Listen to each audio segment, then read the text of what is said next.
The topic for today's debate is Vision 2020. Is Malaysia moving towards the right direction? Now, I would like to introduce our esteemed speakers for today's debate. On my left, I have YB Khairi Jamaluddin. YB is the MP for Rembau, the chairman of Barisan Nasional Youth, and is also the leader of UMNO Youth.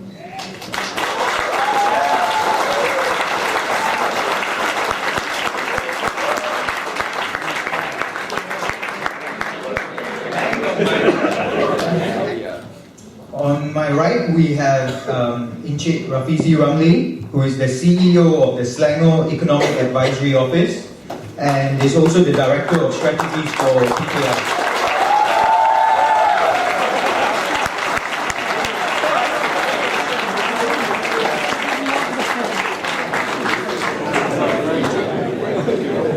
To start the session, I would like to ask a question to our speakers. And I'm going to start with Encik Rafizi. That is, do you think Malaysia is moving towards the right direction in achieving Vision 2020? And what issues do you feel that Malaysia has to overcome before achieving this goal? Thank you very much, Sachin. Thank you for everyone who are here. I have never seen such an excited crowd throughout my 11 years. Anyhow, okay. Vision 2020, and I was in Form 1 when Vision 2020 was launched. So we had spent a lot of time memorizing all the challenges.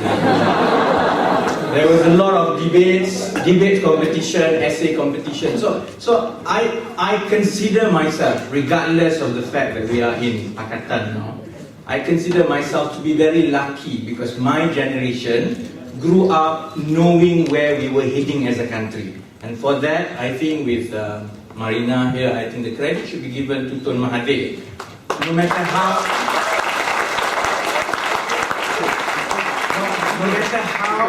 the history will judge Tun Mahathir after this. Anyhow, when there are 9 challenges, I cannot comment on all of the 9 because we don't have time. But I would like just to concentrate on 3 things. Number 1, we have set a very specific economic targets back in 1990. We were supposed to grow at 7% annually in between 1990 all the way to 2020, so that by 2020 our GDP will have grown by 8 times larger in 2020. Throughout the 90s, we were lucky. We achieved about 8.1% growth. That was good. But then the last 10 years has been quite bad because we only achieved 4.3%. Now, if you do the maths, you go back. In order to achieve the economic target set in 1990, our economy has to grow annually at 9.2% in between now and 2020. That is something which is 99.9999% impossible to do in the next 10 years. And that's something that we have to accept. So economically, we have missed the target, and I can bet whatever I have, which is not much now, in 10 years' time from now, we will not achieve the economic target that we have agreed in 1990. Number 2, Tun Mahathir spoke of Bangsa Malaysia when we agreed on Vision 2020 in 1990. It's a society where everyone, regardless of your ethnicity and religion, is a liberal and matured society where everyone can profess so-called your religious belief, cultural belief, and so on. When I admit that we have not done too badly, we have not descended into a racial chaos. But then again, lately things have not been good either. You have seen more and more instances of racially divisive controversies. We have heard a lot more than necessary from Perkasa, for example, which Saudara Khairi will agree with me. And this does not bode well.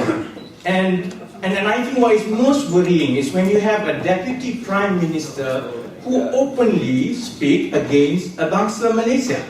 And that is, you ask anyone in the country or even in this room, you cannot fault us when one has to wonder where are we heading on that particular issue going to 2020. And finally, the third one, Vision 2020 envisage a society where there is a just and equitable distribution of wealth. Unfortunately, the last 20 years has not been good. And these are the data coming from governments. 40% of our society actually come from households earning below 1,500 ringgit a month. In many parts of the country, that's considered poor and below poverty line. And most of these people are Bumiputra, Malays. And what makes it worse is that this 40%, the bottom 40% that we refer them to now, only takes home about, I think, 21% of the income in the whole country. The other 51%, the bulk of it, is being taken by the richest of the society, the top 20% of the society. So going into 2020, when we are going to miss our economic targets, when people feel a lot more insecure about racial harmony in the country, when there is widening income gap in the society, I think you guys know the answer. Are we heading on the right track to Vision 2020? I don't think so. And if we ask Tun Mahathir, I think he will say we don't. But then again, ladies and gentlemen, adik-adik, I think we should take comfort that Malaysia is a very great and lucky country. I remain very optimistic about Malaysia because time and time again, every time we are in deep trouble, we manage to pull ourselves through because as a society, Malaysians are a very resilient people. That's why, kalau Malaysia maju sikit. That's why Sachin asked, okay, what are the things that we should concentrate in the last lap, this last 10 years towards 2020? I think we have to trust our people. We have to trust you. We have to trust the society. We have to listen to what you guys want. Because over the last 50 years, every time we are in trouble, it is the society that pulls us through. So we have to engage. And this is a good start. You know, having a debate like this, listening to the young people is a good start because you will define what kind of imperative and society we want. Not us. But more importantly as well, and this is my final sentence to YB Khairi, this is why I think he can make a great contribution to the country for Vision 2020 if he can go back and pujuk Prime Minister, persuade Prime Minister, so that he would accept a debate challenge with Dato' Sri Anwar Ibrahim.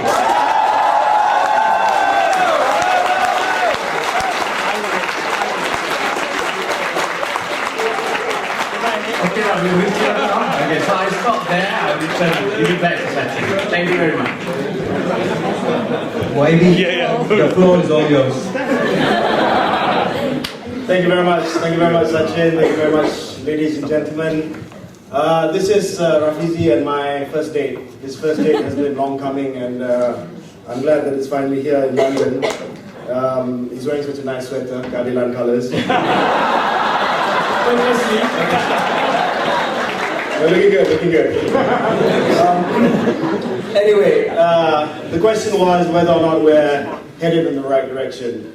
I think I'll agree with the basis of what Rafizi said just now, which is that both of us are Vision 2020 kids, or kids from the Vision 2020 generation. We have a lot of hope and aspirations that Vision 2020 was going to be the coming of age of Malaysia, where we would become a mature democracy, a country at ease with itself, confident with the rest of its neighbors, economically competitive, tolerant, liberal. And I think, personally speaking, I would not give it such a bleak assessment as Rafizi, obviously. But breaking it down into a few different areas, as Rafizi had done. I mean, I feel like Mitt Romney right now. I'm not Newt Gingrich. I was about to say you look like Newt Gingrich. But anyway, I mean, if you look at all the matrix, all the markers that make up the economic indicators of Malaysia, from hardcore poverty, 50% in 1970, to virtually zero hardcore poverty today. If you look at the strength and resilience of human development, in terms of the Human Development Index, which has grown at 21%, which is more than the international average. If you look at us bouncing back from many global crises, 1998, Rafizi said the resilience of the Malaysian people to recover once again. 1998, 1997, 98 Asian financial crisis, the Malaysian people dug in deep and we recovered. Not just that, it was also government policy. government policy which was completely out of the box. I mean, notwithstanding the fact that Datin Paduka Marina is here, everyone knows I'm a great critic of Dr. Mahathir. But one thing that I salute him was in 1997, 1998, he thought out of the box, capital controls, and we managed to recover. And I think that is something tremendous, something... I think we need to set ground rules. You can't throw me off my game like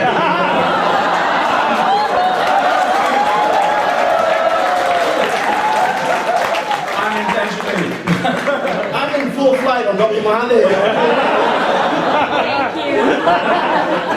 But notwithstanding that, we have shown great resilience in recovering. And again, today, we have shown great resilience in recovering from a global financial crisis. FDI last year grew by 43% in the first 9 months, and we've recovered tremendously to such an extent that last year, when people say nobody has confidence in Malaysia anymore, everyone's talking about the BRICS country, no longer Malaysia as the darling of foreign investors, we issued a 10 billion ringgit Sukuk Wakala bond, for which it was 4.5 times oversubscribed. Market said 2 to 3 times. So that's the confidence that people have in Malaysia today, not just the people, which is very important, but also the government to come up with the right policies. And speaking of the target that Rafizi said is impossible to be met, I agree. On that score, I agree with him. For us to meet the $23,000 per capita target that Dr. Mahathir set when he outlined Vision 2020 is now nearly impossible.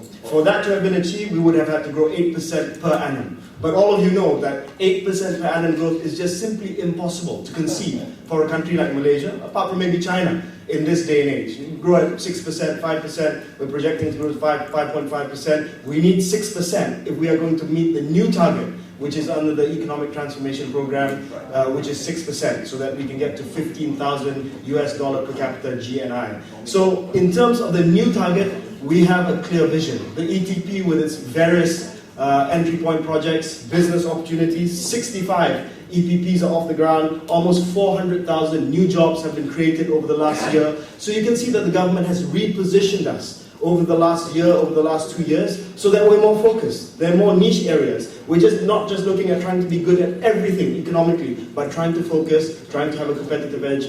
And I think in terms of the economy, in terms of meeting the targets that Rafizi said of earlier, I agree with you. The original 8% per annum is out of the window. But we have to recalibrate with the realities of today. We have to ensure that today we cannot reach $23,000 per capita by the year 2020. The new target is 15,000 with a new approach, with new strategic initiatives and new projects which has been identified. Secondly, I just want to touch a bit about a maturing democracy. I think Rafizi alluded to it earlier as well, because Vision 2020 is not just an economic vision. It's not just about becoming economically developed, it's also becoming a democratic country, an open country, a tolerant country, even a liberal country. And for that, I think, by default, we've had to do it. Because of the internet, because of young people, because of all of you being interested in politics, we've had to become a more open country. But secondly, by design. If you look at the government today, the government over the past 2-3 years, what we have done to bring about political transformation, Judicial Appointments Commission, to free the judiciary, to make it more independent, otherwise his boss wouldn't be out today. No, I mean, this is not a punchline. It's a fact. It's a fact. And as much as we deride the MACC, it has shown tremendous improvements in fighting against corruption with new powers, expanded scope, and more budgetary allocation. If you look at the speech by the Prime Minister on the eve of Malaysia Day, September 16th of last year, to abolish the ISA, now to amend the University and University Colleges Act, to get rid of the Emergency Proclamation, to get rid of the Restricted Residence Act, Banishment Act. These are all signs that we are embracing political liberalization. And I tell Rafizi one thing, because we're headed into an election year, and this is definitely an election year. I mean, I'm certain as well. This is why we're here in January and not in Easter, normally when PAN is supposed to happen.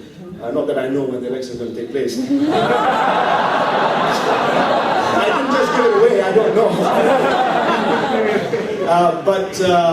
But it's very important. It is very important that these elections are fought with the perception that they are truly free and fair. And I think, speaking as a Malaysian, I think one good thing that came out of Bersih 2.0 is that there is a commitment by all sides to make this truly the freest and fairest election in Malaysian history. Because from Barisan Nasional, I also do not want to fight in an election that is not perceived to be free and fair. When we win the 13th general election, hopefully, we want to win a free and fair general election. And I'm sure Rafizi will say when they win the general election, they want to win a free and fair general election. That's why Indelible Ink, cleaning the electoral rolls, and all these other reforms have taken place. And I think this is pointing to the right direction, that we are embracing a more open and tolerant democracy. My last point, Sachin, is this, and this one I'll agree with Rafizi, which is about unity. I think this is one single biggest challenge for us today. I have locked horns with Ibrahim Ali and Perkasa. I disagree with their politics. I disagree with their politics of divisiveness. But at the end of the day, it's not just Perkasa. It's not just the people on the right wing. It's not just people who say, I refuse to say I am Malaysian first. It's actually more fundamental than that. The system where both parties do not seem to be able to provide a solution to this issue of unity. We have one Malaysia, we have Pakatan Rakyat, but at the end of the day, nobody is seriously looking at the problem of unity, and it's not politicization, it's us as Malaysians, whether or not we have truly broken away from the silos that we have created, silos that we live in, from when we are primary school students, divided by schools, right up to university and right up to politics. So at the end of the day, when you ask me, Sachin, whether or not we're on the way, I think we are on the way on many, many counts. But in terms of bringing us together as one Malaysian people, I don't like the term Bangsa Malaysia, but as one Malaysian people, I think we need to dig deep in ourselves and ask ourselves, what are the solutions that come from the Malaysian people themselves? Thank you.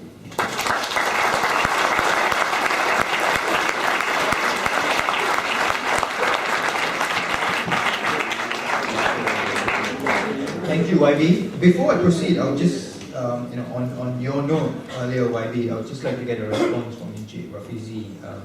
Do you think that the government has taken enough initiatives to promote openness? Well, I think there have been attempts, and those attempts are very commendable. But what people expect, or at least what Pakatan Rakyat expect, is a lot more than just promises and announcements. I give you a very good example.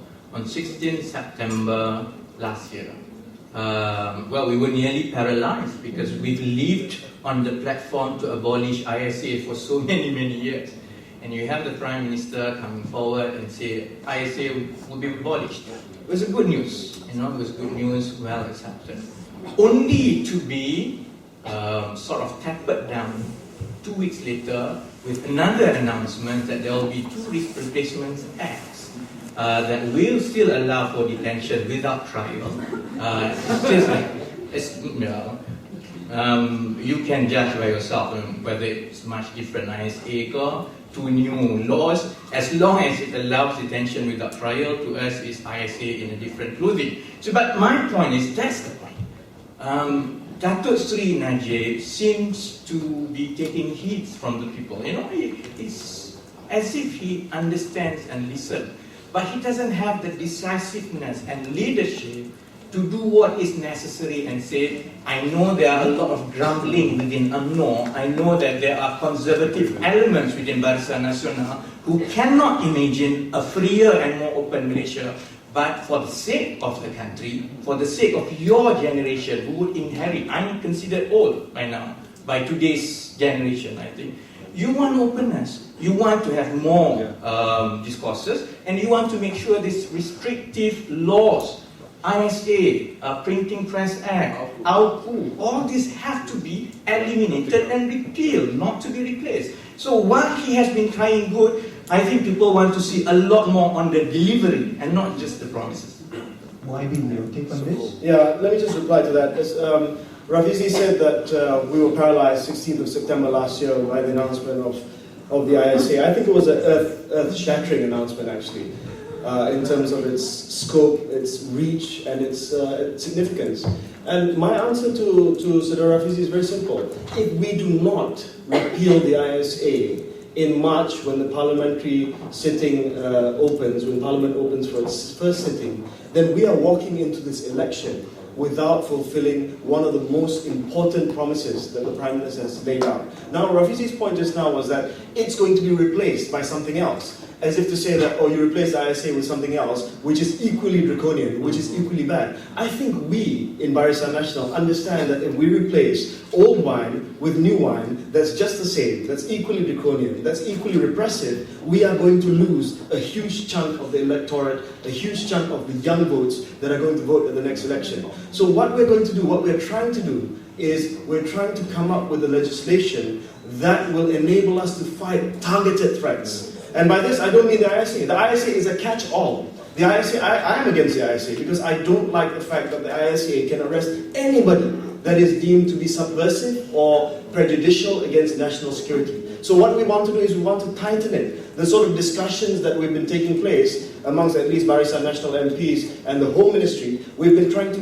drill down on the fact that you have to define what is terrorism. You cannot have a situation where there are absolutely no terrorist laws. If there are absolutely no terrorist laws which allows for preventive detention, then we would be gambling the security of the country. But what we've asked for is, for instance, judicial review, access to lawyers. We want to make sure that not just the procedural aspect of arresting somebody under terrorist laws can be questioned, but the fundamental basis of bringing somebody in and detaining them can be questioned by an open court. What happens today in the ISA under section 63, if I'm not mistaken, is that you can bring a writ of habeas corpus on procedural matters, but on section 8, which is detention signed by the Ministry of Home Affairs, Minister of Home Affairs, you cannot review that decision in court. What we want is to make sure that that can happen. On AUKU, yes, we're going to get rid of certain sections within section 15 of AUKU to make sure that students can join political parties. I've spoken about this, and the Prime Minister has spoken about this to say that we cannot, in this day and age, where in London you can join Club UMNO, and please do join Club UMNO.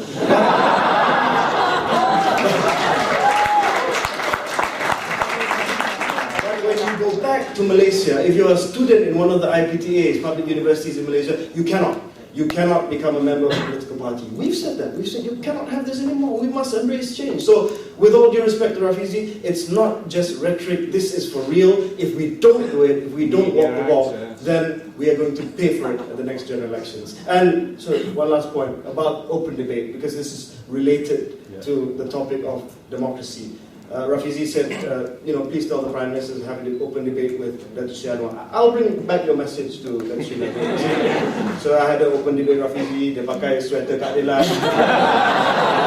Then he asked, but I just want to tell you this. Every week in Parliament, we don't have PMQ, Prime Minister's question, like you have in Westminster. But what we have is Minister's question. And what we have is the Prime Minister summing up big legislation. And every time there's Prime Minister's question, we allow for Datuk Seri Anwar to have priority in terms of asking the question. We allow him priority to reply to the Prime Minister in the budget debate. We allow him priority to reply in the King's address. And every week, every other week in Parliament, there is an open debate between the Prime Minister and the Leader of the Opposition. But if you want a televised debate, if you want something more, I'm sure that's something that I can pass along. Thank you.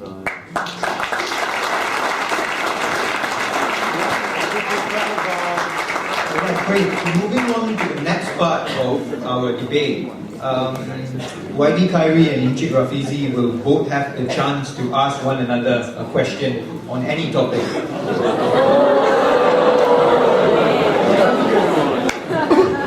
Encik Rafizi, your question?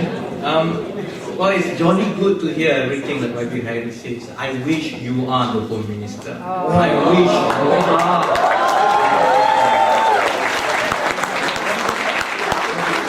You are not, and that's where my next question is. My personal question to you. I mean, you are very popular. Look at the crowd today. I mean, they adore you. You are an asset. You are a national asset to the young generation. Wait for it. Unfortunately, it is an open secret that you don't have a smooth ride in UMNO. I mean, the message that you bring receive a lot of resistance within UMNO. In fact, because you're not appointed to the cabinet, you have very little clout at how much you can influence the policy. And that's why I pity you, because you have to go and, hang on, you have to come and face the crowd like this. When you go back and you bring the message back, I think people will listen, but you can hardly see much results after that. Now, it's not a question yet. Hang on. And then,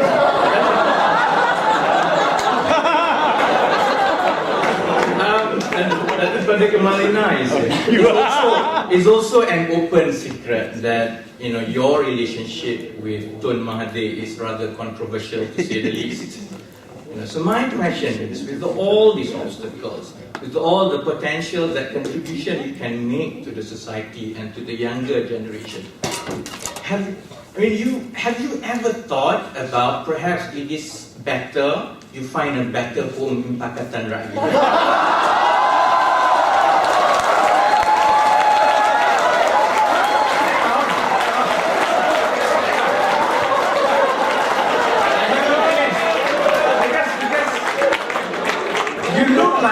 Your age is like our age, right?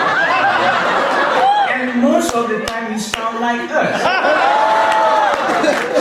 So, have you ever decided on that, especially after the next lecture?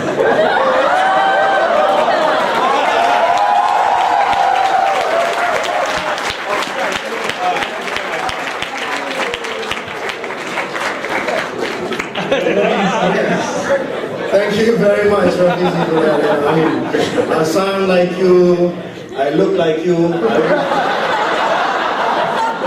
I wouldn't be caught dead in that sweater. But seriously speaking, thank you very much, because I expected to come here, a slugfest with Rafizi and I, and what I get is actually an invitation to join his political party. I consider my KPI met.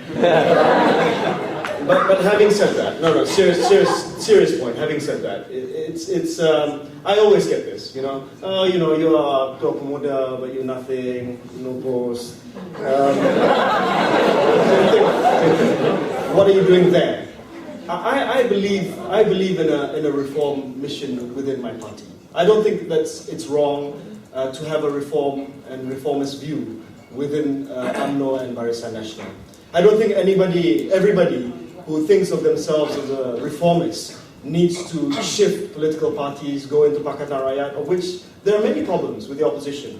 And I fundamentally believe in the rich history of UMNO, the history of Barisan Nasional. And it's not this history of Kenang Jasa, because of history, I feel grateful, I feel thankful, bersyukur and all that kind of stuff. No.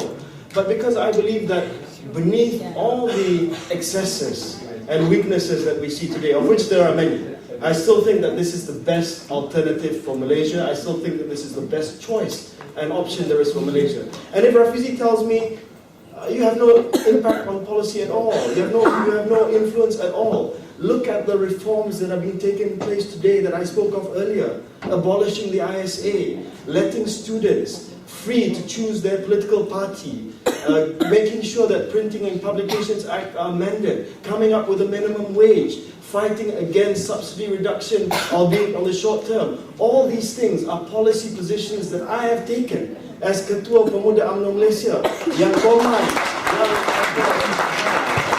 yang sedih, yang tak ada apa benda langsung. But it has become the mainstream view of my political party. So I don't want the position. I don't want an appointment in cabinet. If my voice ultimately has become the voice of reform in the Barisan Nasional government today, that is enough for me. And as far as my relationship with the Prime Minister or my relationship with a former Prime Minister is concerned, at the end of the day, it doesn't matter. Because your work speaks for itself. I've told the Prime Minister that I don't expect anything. Now, not at the next election, let me do my job, let me continue to be a force for reform within the party with the likes of Dato' Saifuddin Abdullah. If our views become the mainstream, can you imagine one day the Prime Minister of Malaysia from Barisan Nasional UMNO says the ISA will be repealed. Saya dengan Saifuddin itu yang kata kita dulu dah cakap dah. Yang lain semua kata oh dulu sokong ISA, tiba-tiba PM kata nak hapuskan ISA. Semua sokong ISA, semua sokong dihapuskan ISA. But at least we were consistent. And now the voice of reform has become the mainstream view. I think, Rafizi, I have a little bit more clout than the Koman non-minister. Wait, YB, your question to Encik Rafizi?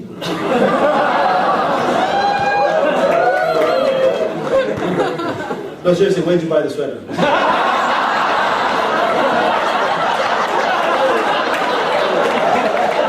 No more. I did the last one. Okay. My question to Rafizi is as follows. I'll be magnanimous here. I have some admiration for some of your policy platforms, the Buku Jingga.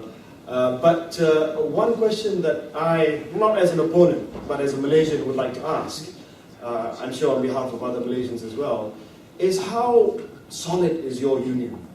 How solid is the union of Pakatan Rakyat? I mean, when will you tell us, for instance, your shadow cabinet? I know this question comes up again and again, but it's an indication of readiness. If you say that you are ready to capture Putrajaya, we want to know who is the shadow cabinet, because we follow Westminster style. I know there are no resources given to a shadow cabinet, but that's something we can work with if you're serious. And take, for example, the state of Kedah today. Kedah is one of your Pakatan Rakyat state governments led by PAS. But look at its treatment of its students in College University Islam Negeri, where the Menteri Besar himself, a Pakatan Rakyat leader, Menteri Besar, has said that he supports AUKU, Akta University and College University, which is in your common policy platform to abolish HAPUS, to mete out disciplinary action against students. So where is the consistency? And one thing that I admire for Pakatan Rakyat is declaration of assets. I think we should do that as well. In Selangor and Penang you do that, but not in Kedah, not in Kelantan. As though past guys are untouchable, cannot touch, Terengganu cannot touch, Kedah cannot touch. Because consistency. I mean, these things we can paper away right now, but when it comes to the crunch, we want to know how solid is your union in Pakatan Rakyat.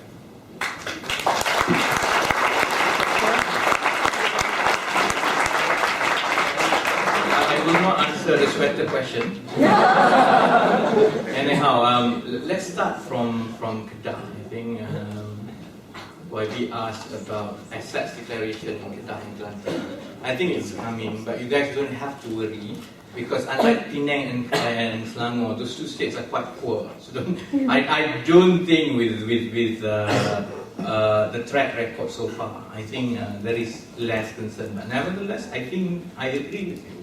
There must be consistency, and what Selangor has started in 2009 and then followed by the AP in 2011, I'm sure after this Dr. Zul will go back and make sure PAS will do a declaration in Kelantan.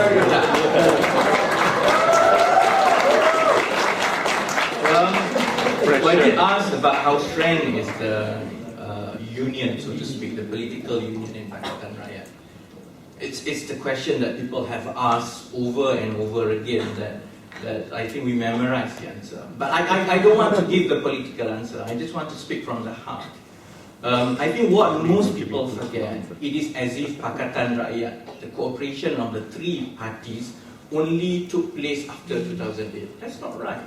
We have been brothers and sisters in arms since 1998. Dr. Zul and myself, we've been bracing for FRU, PMIA, whatever, in all the demonstrations since 1998. We have come down. A lot of us were locked up together, slept together in lockdown since 1998. So do not underestimate that what we have now is a lot more than just political convenience, because the relationship, the personal friendship that people like myself and Dr. Zul has goes beyond the boundaries of the three political parties. That's number one.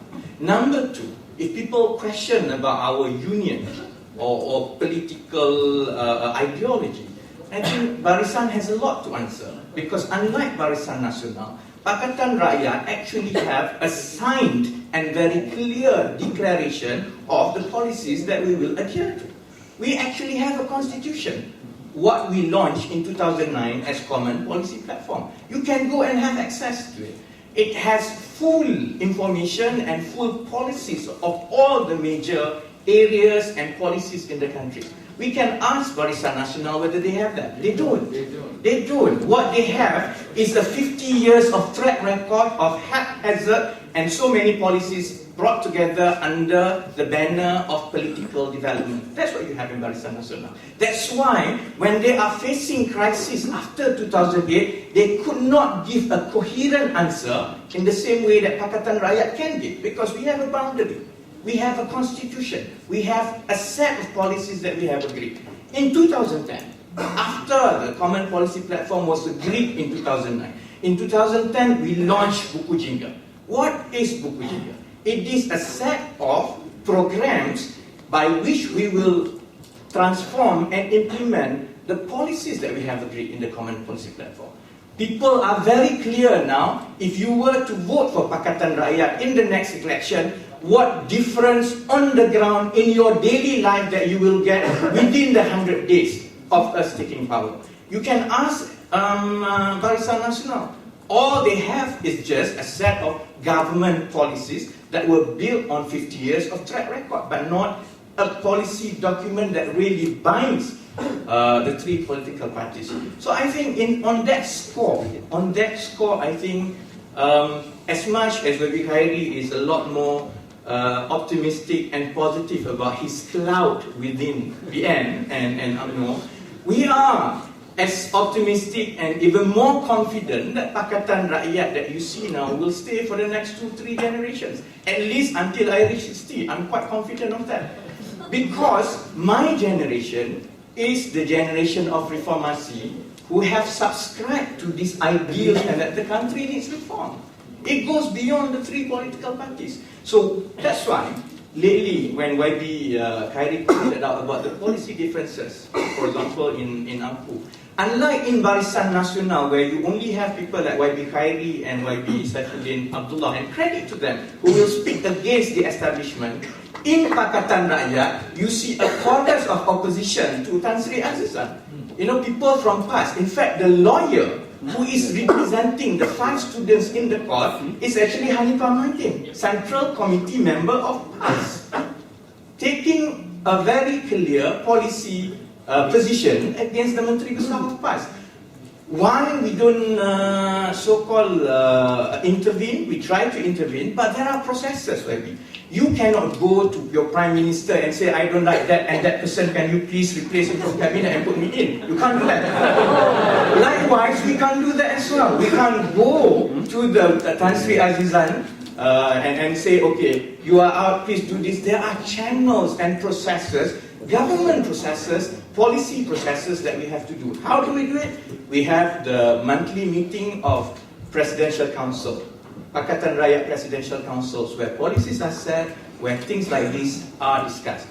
At my level, at Dr. Zul's level, we have the Secretariat meeting fortnightly. In fact, I can tell you, I think people like me, Dr. Zul, Tony Pua and the rest, we spend more time sitting down in Pakatan Secretariat meetings than our own party meetings. So these are then discussed again at the Secretariat meeting. And of course, it goes down all the way. So there are processes. That's why I think, as much as, you know, BN can point out to some of the grumblings on the ground about the inconsistency on Ampu by the state government, I think that will be resolved very soon. And I take comfort the fact that we do allow that difference of opinion, and we do allow the processes to criticize the top leadership of the party. So, going back, finally, I think I just want to reply to my question to YB Khairi awal tadi. Jolly good that you want to stay in Barisan Nasional, but let's stop again after the next general election. I didn't say that actually. No. He's still thinking. Okay, that's good. So we can discuss again after the next general election, hopefully.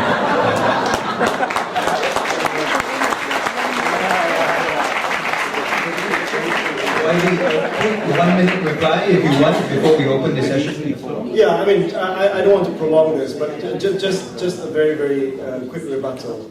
Two things. One, for Rafizi to say that they have the common policy framework and the Barisan Nasional hasn't got anything, only government documents, I think that's a bit misleading. Of course, Barisan Nasional is the government of the day. Those government policies are our policies. Whether it's the 2012 budget, whether it's the 10th Malaysia Plan, whether it's the Economic Transformation Program, whether it's the GTP, that's all Barisan Nasional because it was decided, formulated, and it's being executed by Barisan Nasional government. So it's untrue to say that we don't have something akin to your buku jingga.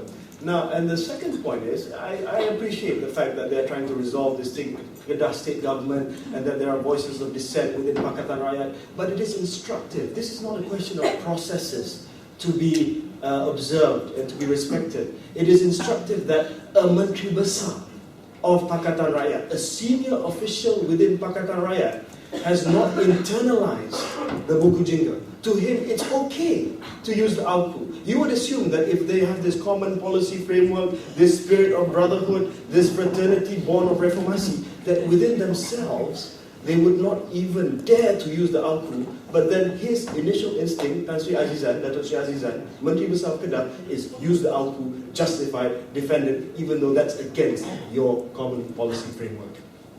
Thank you.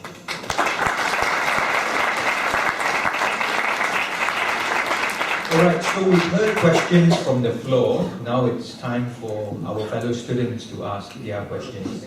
If you would please state your name and university before asking your question, and also, do stick to asking one question and make your questions as brief as possible, because I'm sure there are many questions from the floor, and we can take as many. Hello. To save time, can you please, for anyone who wishes question, can you please form time here? Okay, thank you.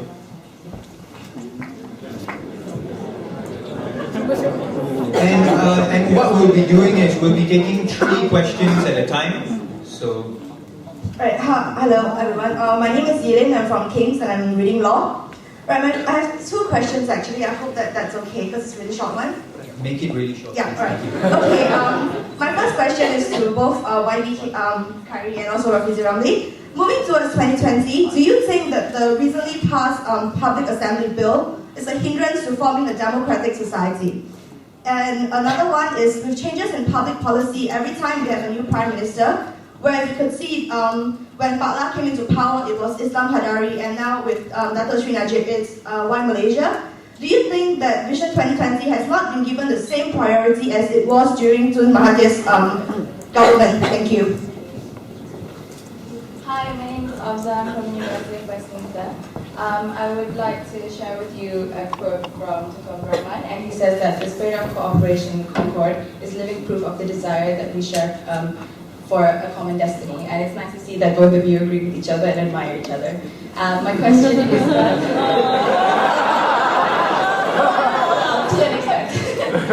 my question would be,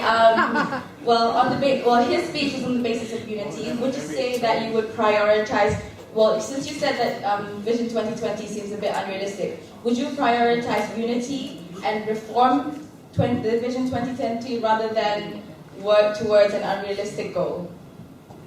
Thank you. Hello, my name is Yannick Anwar, and I'm from Northumbria University, Newcastle. My question for both of you is, I feel that so much has been said, excuse me, let me just compose myself for a moment.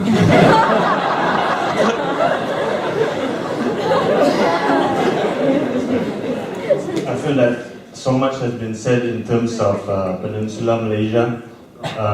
Me coming from Eastern Malaysia, Sabah, I just would like to ask what you have to say about issues from Sabah and Sarawak.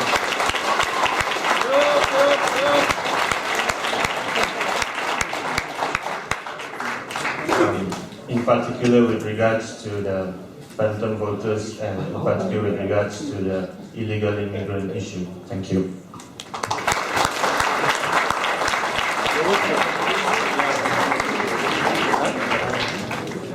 Alright, Fizi, anyone of you all like to go first?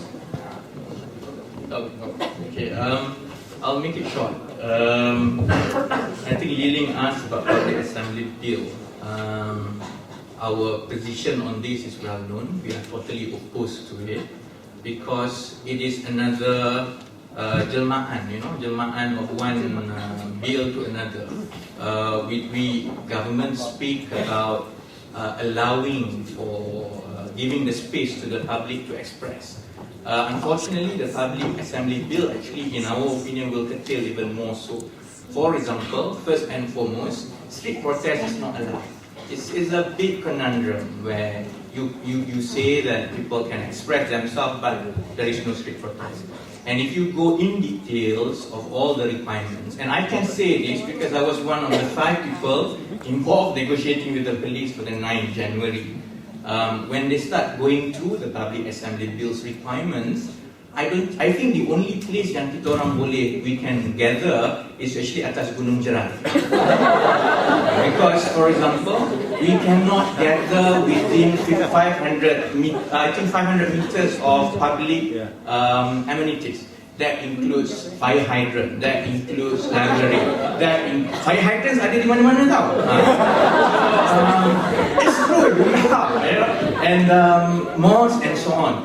So while I think the spirit, okay lah, you can give the credit for the spirit, but that's the problem with, I think, Datuk Seri Najib's initiative so far. It's full of promises, but when you start going through the details, it's actually a curtailment. So that's why we have maintained our opposition throughout that, and I think in the next few parliamentary sessions, I'm sure Dr. Zul and friends will continue to oppose. And our promise is that should we win the next general election, we will definitely repeal Public Assembly Bill 2011. On the question of changes of policy, we've had many, too many to count. Of course, you have Vision 2020, kemudian every 5 years you have 5-year Malaysia plan. You have long-term plan, perspective, master plan for I couldn't ingat, I can't remember. There are too many of them. That's why I think the challenges of today's world and economy is very different. We graduated from the years of Merdeka, where there's a lot of planning and economic intervention that has to take place. Back then, our economy was very much commodity-based. Back then, there's a lot of assistance that needs to be given. Back then, there wasn't too much globalization that we have to manage. Nowadays, it's very different. So that's why I think the focus in the future, when you guys go home and become the top ministers, the top CEOs, the top civil servants, there must be a shift of mindset. The days, and I would like to echo YB Khairi as well as Prime Minister, the days when the government knows best, it's long time over, way back then. What we should make sure is that the society is given the right environment, the right tools, and the right assistance to make sure that they individually can compete. And that's why I think when you focus the shift from too much of policy and planning, Islamic and Hadari, and sekarang GTP, ETP and so on, and focus on what government should deliver to the people. Good education, good infrastructure, good universities, good courts, good and open and free media, for example. When everyone concentrate on this and the whole focus of government towards strengthening all these enablers and tools that our country needs, and I think people start forgetting and moving away from too much preoccupation about policies. That's Liling's questions. The second question, Arzan asked about whether we should prioritize unity and so-called reform Vision 2020. I agree on that. It's just that I have some problems if unity is viewed exclusively from the perspective of public policy. We grow up in a country where it's all about campaign. Sayangilah Malaysia, cintai bahasa Malaysia, and so on. When you say prioritize policies, does that mean that we embark on another 10 years of that kind of campaigning? I don't think so. And while you want to make sure that the well-being of the people on the ground is more important, you can only deliver that by making sure the real integration, the real respect on the ground happens. It's not about what you want them to think, it's about what they feel on the ground. And this is where I think there's a lot of tweaking and revamp of policies that we have to consider. I, for one, and a lot of people perhaps in Pakatan Rakyat, a lot of people in UMNO and BN may not agree with me on this very sensitive issue. I never subscribe to this idea that you need one type of school to make sure that everyone can respect each other irrespective of their race. I never agree to that because it's not so much a question of whether people come to the same building. You know, I grew up in exclusively Malay boys residential school. You know, but the difference was back then, and that was not too long ago. I'm not that old. Back then, the faculty is quite balanced in terms of racial composition. More than half of the best teachers, of my idols, of my role model when I was growing up were Chinese and Indian teachers who spent every single day with us in the school teaching us. So while we grow up in an exclusively Malay environment, we understand, the concerns. We understand the perspective of the non-Malays because we have that interaction with the teachers of different racial composition.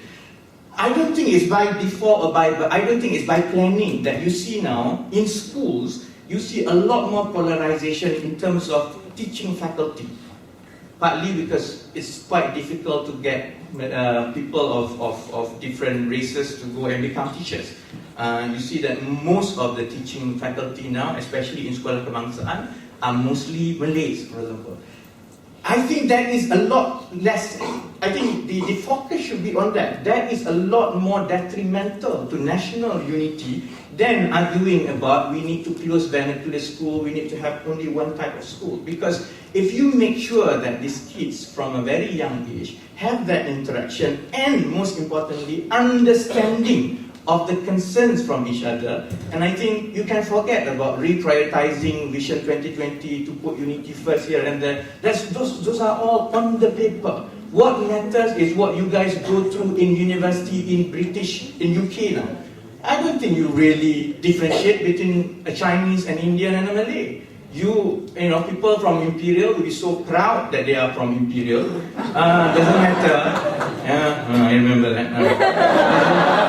Doesn't matter whether they are Chinese or Indian or Malay. And I think that's what needs to happen back home, starting from schools. And if YB Khairi one day becomes education minister, I really hope you look at in terms of racial composition of our teaching faculty, because that's more important than all the other sloganeering which I think government embarks now. And last kali, soalan Saudara Nick about Sabah and Sarawak phantom voters, I don't need to elaborate a lot on that because in our buku jingga, the 10 promises, within the first 100 days that we take power, we will set up a royal commission of inquiry to make sure that we clean the electoral rolls of all the phantom voters in Sabah, and I think we will extend it to the rest of the country. That's very clear. Because as it is now, the practice and the choices of which party will govern Sabah and to a certain extent other states in Malaysia will very much be skewed by the presence of phantom voters. If you go to, I don't know how many of you guys from Semenanjung have been in Sabah. There are a lot. They outnumber the local residents, and that's why initially I never understood why is there so much concern about phantom voters in Sabah. I advised the next time UKEC this term buat projek Kalsom di Sabah. We do project Kalsom di Sabah. We go to the most interior places, and I think it would do the country great help once people like you understand what Sabahans talk about phantom voters. But very clear, Pakatan Rakyat will make sure that we will clean the electoral rolls of all the phantom voters. Thank you.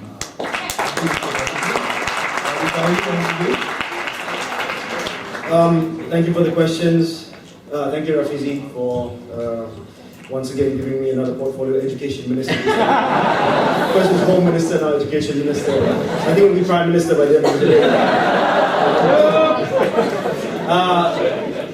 Elan's first question about Public Assembly Act, Public Assembly Bill, which will be an act upon royal assent.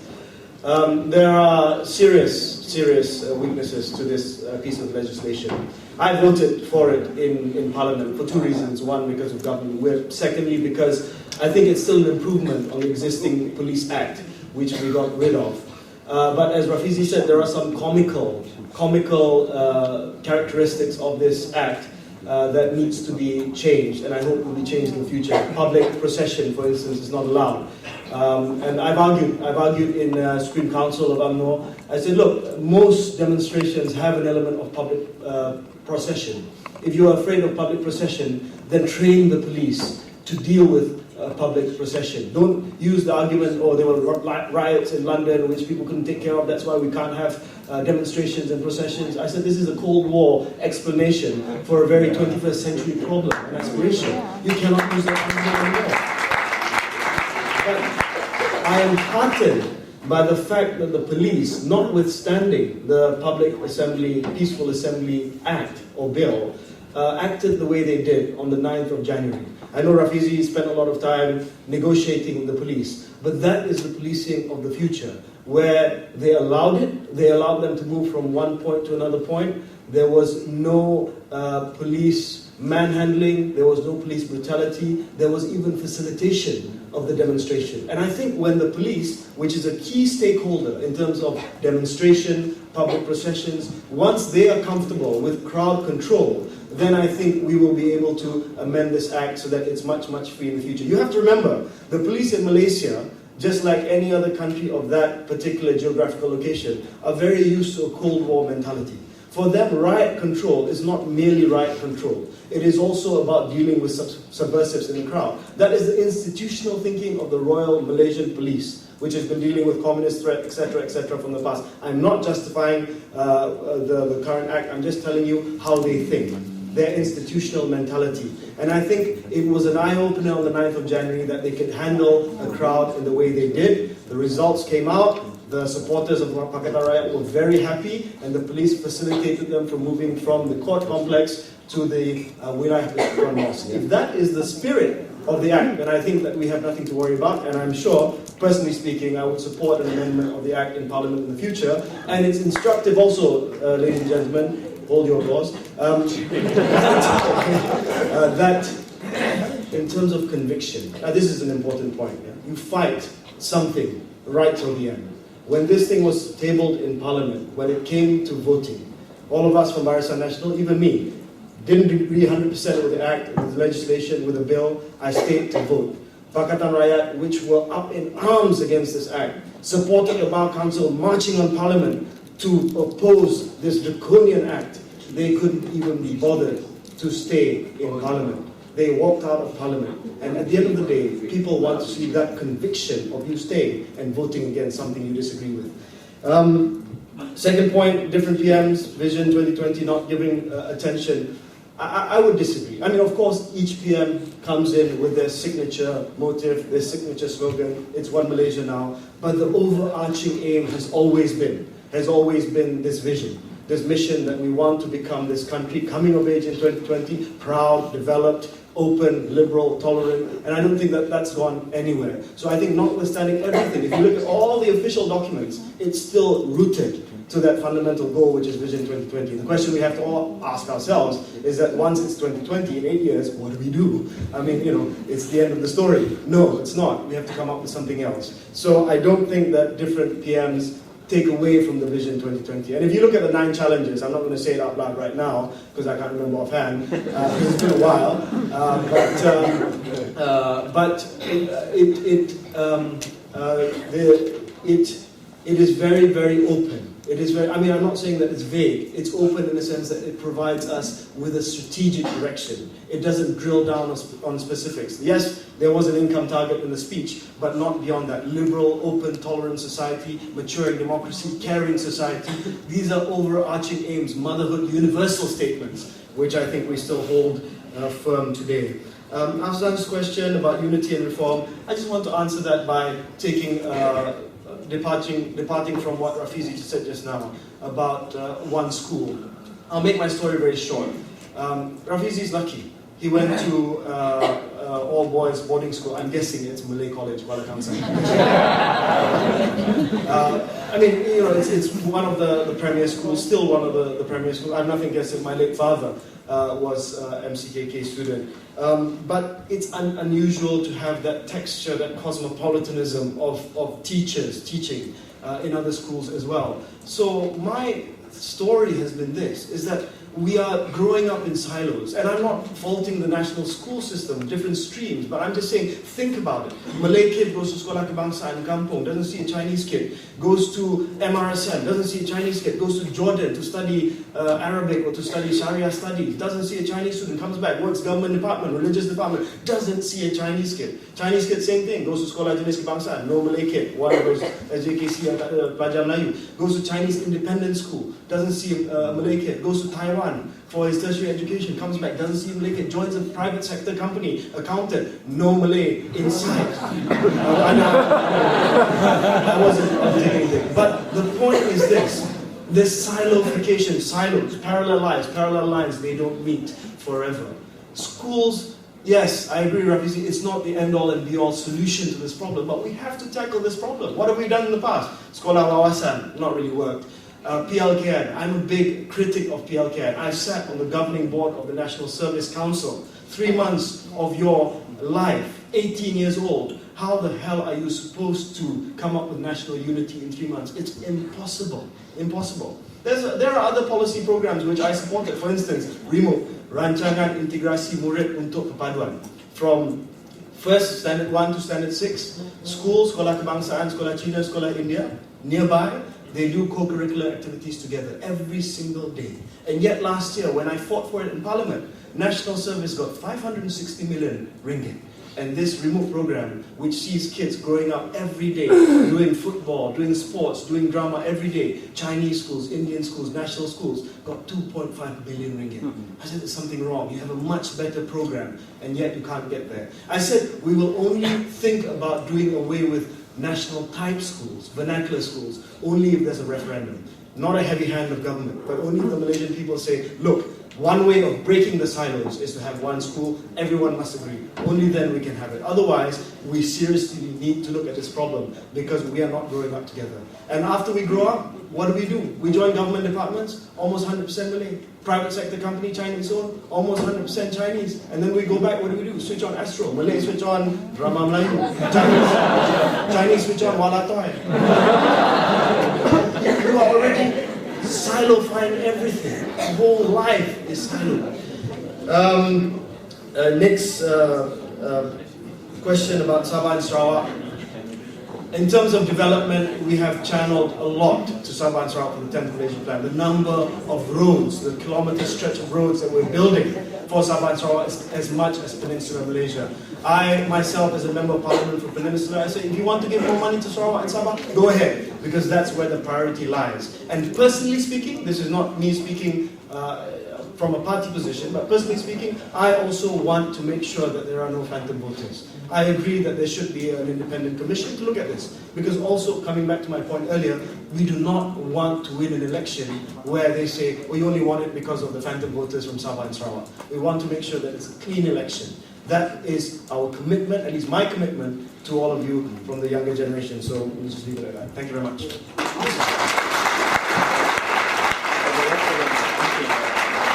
Great. We only have time to take another 3 questions. So, yeah.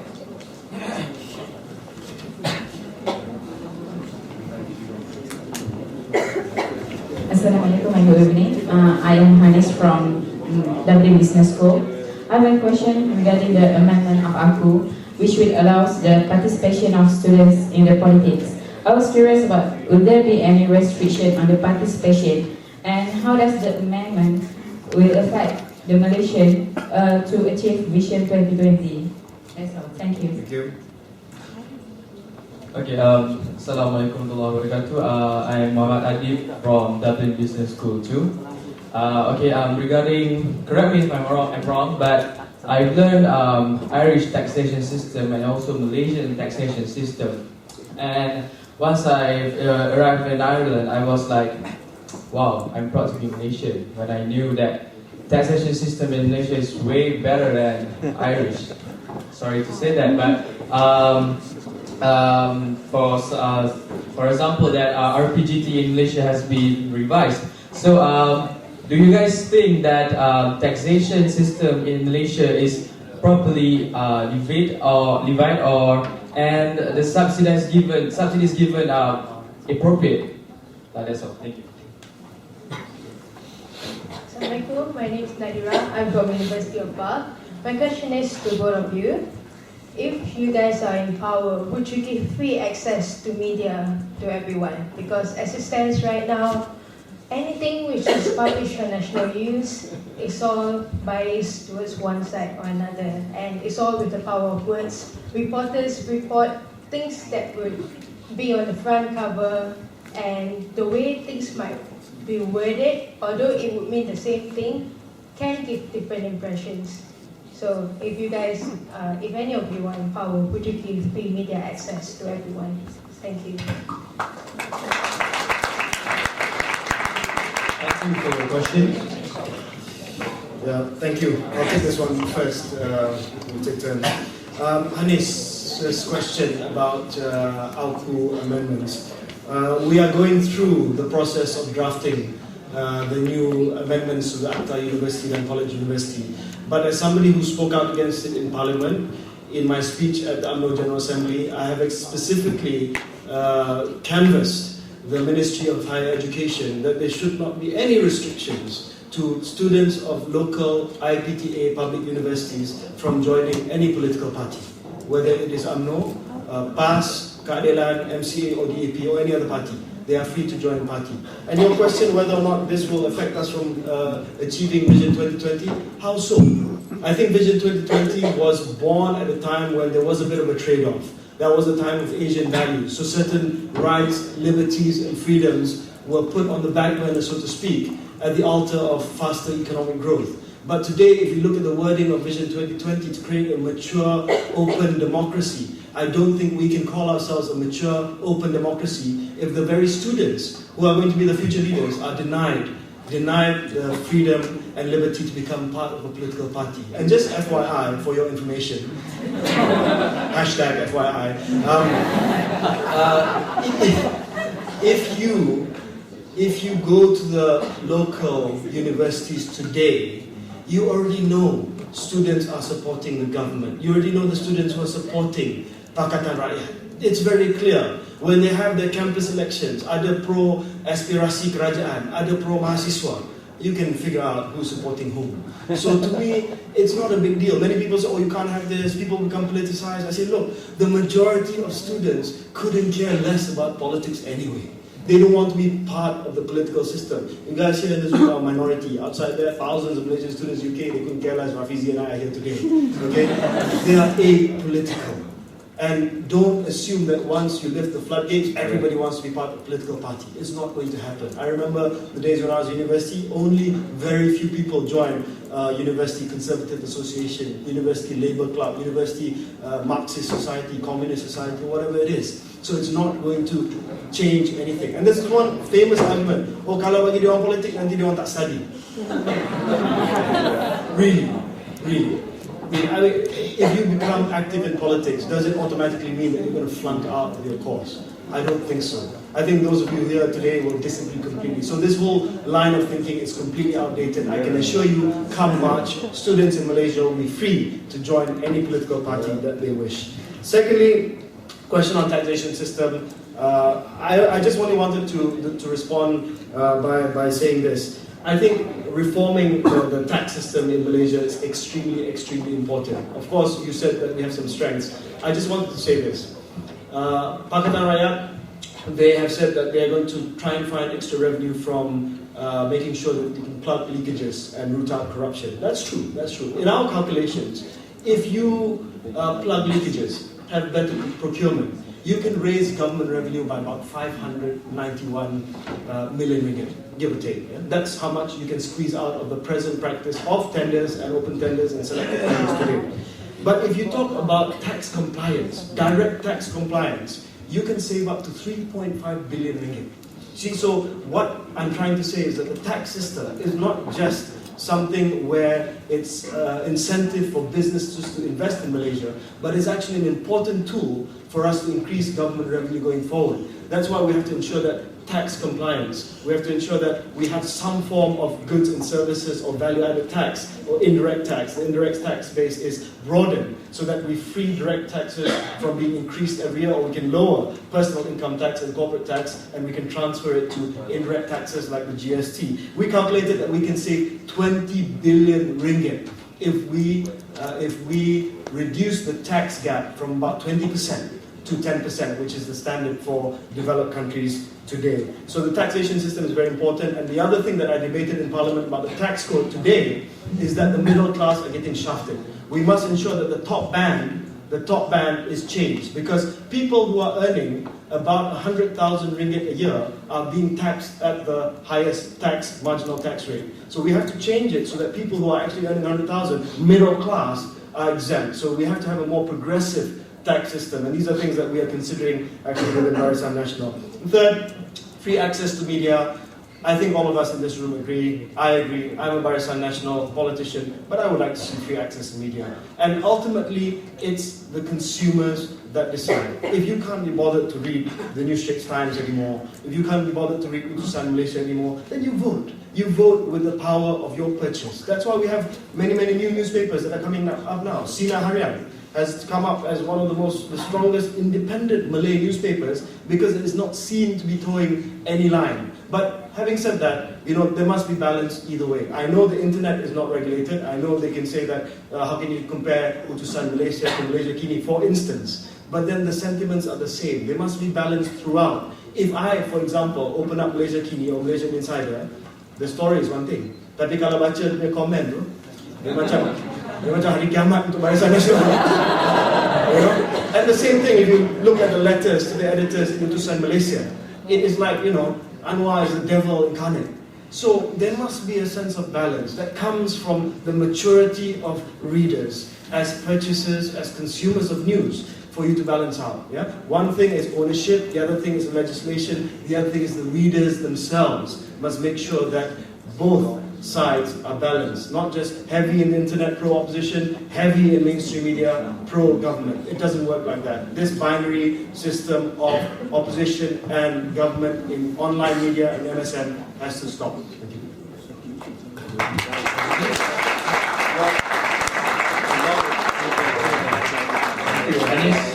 Anis asked a question about amendment of ARPU. You see, it's very good that today myself and Mr. Khairi are here because both of us are the product of British universities. So we are used to these kinds of open discourse, to exchanges of ideas. I don't know how it would have been if we had gone through a different route as far as our higher education is concerned. I'm sure a lot of you will agree. I think I would like to support what Mr. Khairi says. And this fear that if you allow students to take part in the political process, to have an opinion even, that they will fail their exams. I think that's quite a joke, because I was struggling in my degree years, but that not because I was interested politically, but because I was watching Simpsons too many. So that's echo what Mr. Khairi says. At the end of the day, I think if you allow the students to participate, it will give the environment where the best of the best who wants to take part and who wants to go through that character building through political participation can realize their potential. Those who do not, surely good, up to them. I think I want to perhaps disagree with what you're Khairi a bit on amendment of ARPU, because I think what the end is doing now is only looking at repealing section 15 of ARPU. those of you who are familiar with AKU is actually a very long act. It's not just about restricting political involvement, students' political involvement. It is also about the whole running and regulating the university.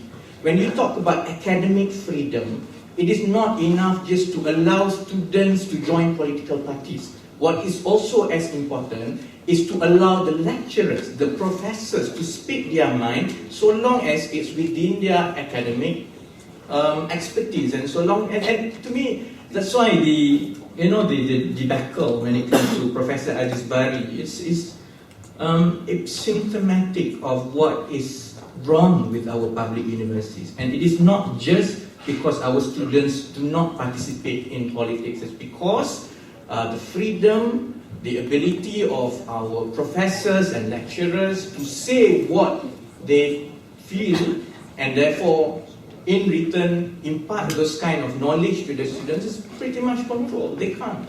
They cannot say one thing even if their research supports that argument, because that will be deemed to be going against the government or going against the dean. That's even worse. So AKU, within the context of what YB Khairi says, now I think it's not enough just to amend AKU to allow students' participation in politics. I think we should go all the way to repeal AKU, get rid of AKU. And because the issue at stake now is not just about students, it's about the whole academic freedom in our public universities in Malaysia. First question. The second question tadi is on tax. I agree on one thing, which is our tax system, our income tax for individuals, personal income tax is getting regressive. We should, and we have been talking about it for a very long time in Parliament and outside Parliament, that we have to see the tax banding of the personal income tax in Malaysia because it's becoming very regressive. Meaning that the rich is taxed a lot more, the rich is taxed either at par or less than the poor or the middle class. Over the last 30 years, our income parity has moved. Back then, perhaps in 90s or 80s, if you earn 5,000 ringgit a month, you are a middle class and you are rich. Nowadays, fresh graduates earn about 3,000 to 5,000 ringgit a month. But you will be taxed more or less at the same effective tax rate with the 10 richest men in Malaysia. That doesn't make sense. So that's why we have been talking about reviewing the banding of the tax, personal income tax, to make sure that, for example, the banding reflects the kind of income level in Malaysia now. Personal tax exemption now, I think, is about 3,000, 2,000 plus ringgit and below. Perhaps that should move. And likewise, by the time you hit 150,000 ringgit a year, I think, you will already be the taxpayer in the highest income bracket. 100,000, that's it, it's even worse. 100,000 ringgit, you're already the taxpayer in the highest income bracket. I think time has changed and that has to be reviewed. And we have to tax extra the super rich and the super billionaires in Malaysia, so that I think it reflects the kind of society that we have in Malaysia. Now, the last thing that I want to say on tax system, even if you look at all this, I think the reforms that we need for our taxation system must be more encompassing than just talking about tweaking the nitty-gritty of the tax banding and so on. Because the current tax regime that we have is more or less formulated in the 60s and 70s. The Income Tax Act is the creation of the 1960s, for example.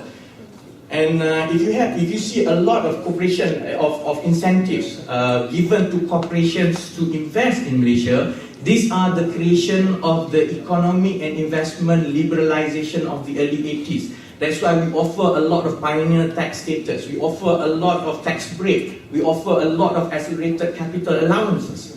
But things have changed because the kind of companies and investments that come to Malaysia no longer looking for this kind of tax breaks. And I've been in a JLC for some time, and I've been involved in projects that bring investors from overseas to invest in Malaysia, I dare say that most of these investors carefully plan their tax returns and their business activities, that in the end, after the end of their 10-year tenure in Malaysia, they end up not paying a single cent to the government. And then after that, they decide to relocate, because they've already utilized natural resources, they've already benefited from the tax break. So that's why it's just not a question of tweaking the nitty-gritty of the tax. It's about revamping the whole approach to the tax system that we have. I personally think that we have to relook at the tax incentives that we have, because it is not bringing the FDI. Tax and I was involved as well in some decisions when Petronas, for example, decides to go and invest overseas. Yes, we do look at tax structure, but that's not really topmost of our consideration. There are many other things that we consider before we decide to invest in a country. Capital, human capital, education, and so on. So tax incentive is small in our consideration. So going forward, when the economy has changed dramatically, I think it's about time that, regardless of which coalition becomes government after this, there is a necessity to come up with a more comprehensive tax reform, and not just from the perspective of trying to get extra revenue for the country. Because that's what BN is preoccupied now. It's all about implementing GST to make up for the shortfall in deficit. I disagree. The time is to actually relook at the whole reform, because the makeup of our economy now is very much different from the time when the current tax regime was first formulated in the 60s and 70s. And finally, the question on media freedom. Of course, I don't have to explain. Okay, we are all for media freedom, free access to media. Cuma, I just want to point out one more thing which a lot of people miss the point when we talk about media freedom and free access to media. It's actually not about political parties. I don't think we talk so loud. Daripada Kemarina talk, Saudara Karim talk, everyone talks about free access. It's not so much about who is winning an election. The state of a country's media, whether it's free, whether it's not, actually has a big impact on the type of the society that we produce. If you have a national newspaper whose obsession is about liwat for 2-3 months, imagine the kind of society you will produce. If you have a national TV who's only presenting one side of the story, imagine the type of society you will produce. So my concern is not so much whether we are winning or whether BN is winning.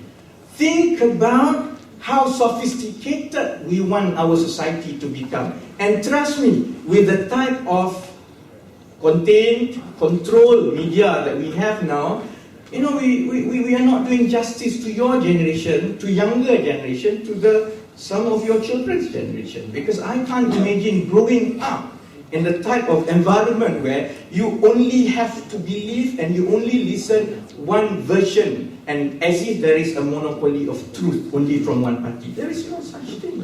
And we have to allow for debate and discourses, not because we think by allowing that we will win, but that's what is necessary to bring this country closer to Vision 2020. And I think that's a good point to stop. Thank you very much.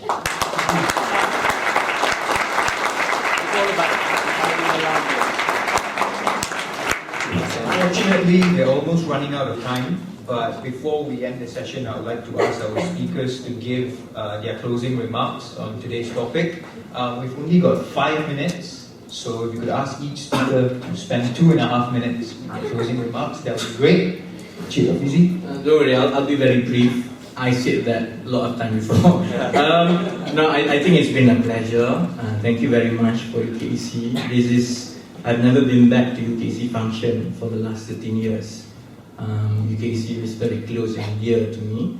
So I think we've said, Harry and myself has said all that we need to say as far as policy is concerned. I just want to congratulate UKEC for having this, and I hope, clap, boleh.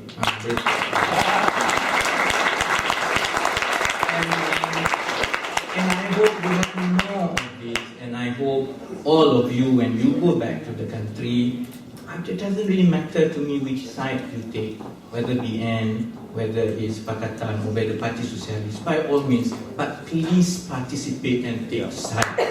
Because the worst tragedy that this country can have is having so many bright people like all of you going all over the place, learning from the best of the best universities, only to go back and withdraw in your little own world, not knowing what really happens outside. Go back, make a difference, no matter what you choose to do, make sure you make a difference to the society. Thank you very much.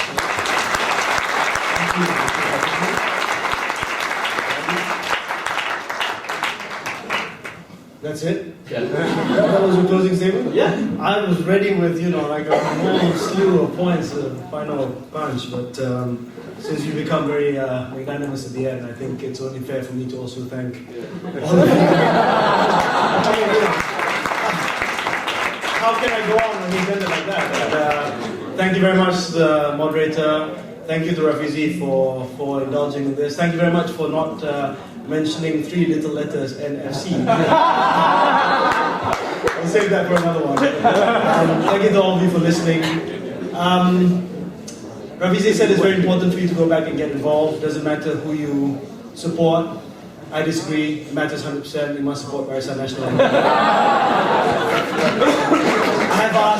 I've asked the UKEC to provide me with names, IC numbers, and photographs. I'm just joking.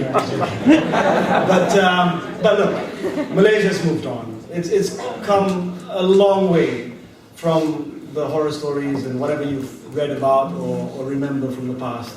Here we are, Rafizi from Parti Keadilan Rakyat, Khairi from UMNO and Barisan Nasional.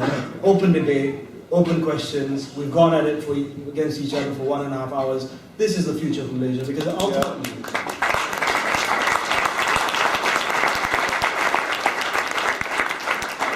when you decide to vote at the next general elections, although I know most of you are not registered or haven't registered yet, but when you do decide to vote, decide and make an informed decision based on everything that you see.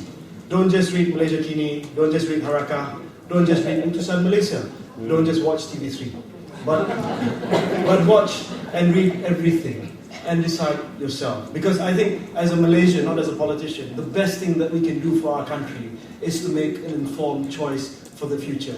That's Vision 2020. You are Vision 2020. Thank you very much.